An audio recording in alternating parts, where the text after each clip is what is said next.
Ito yung ating 5 pandama o 5 senses. 5 senses. O 5 pandama. 5 tandama. Ituturo ko, sasagutin mo ha.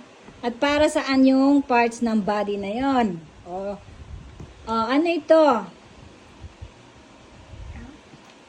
Mata. Mata. Saan natin ginagamit ang ating mata? Pakita.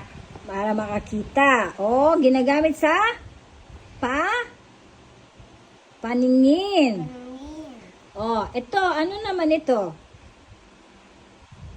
Ilong. Ilong. Saan natin ginagamit ang ating ilong? Para smell. Mag-spell. Anong ginagawa? Sa Tagalog? Pang-amoy. Pang-amoy. Ito, anong tawag dito? Ito, anong tawag dito? Dila. Dila. Saan natin ginagamit ang ating dila? Para taste.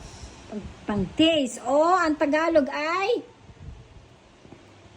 panlasa. Panglasa. Ito, anong tawag dito sa dalawa na yan? Yan. Ear. Ears. Sa Tagalog. Anong tawag sa Tagalog dito? Anong tawag sa Tagalog? Tenga. Tenga. Saan naman natin ginagamit yung ating tenga? Para nininig. Para makakarinig. Ang ginagamit ay pandinig. Pandinig. Ito naman. Ano yan? Para Ito. Ano muna? hands. Hands. Tagalog ng hands. Anong Tagalog niyan? Anong Tagalog yan? Kamay. Kamay. Saan natin ginagamit ang ating kamay? Para hahawak ka ng watermelon o bola o iba. Panghawak sabi mo, pandama. Pandama. Nico, what are the parts of your body? Ituro mo nga, tapos sabihin mo. Mouth. Ears. Nose. Hands.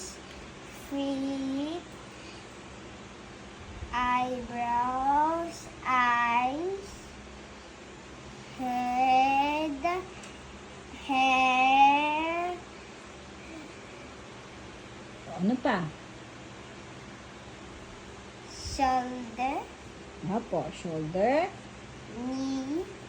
Elbow. Elbow. Knees. Ano pa? Saan yung legs? Fingers. Leg. Ito yung legs. Ito, legs. Legs. Saan yung feet? Feet. Saan yung toes? Toes.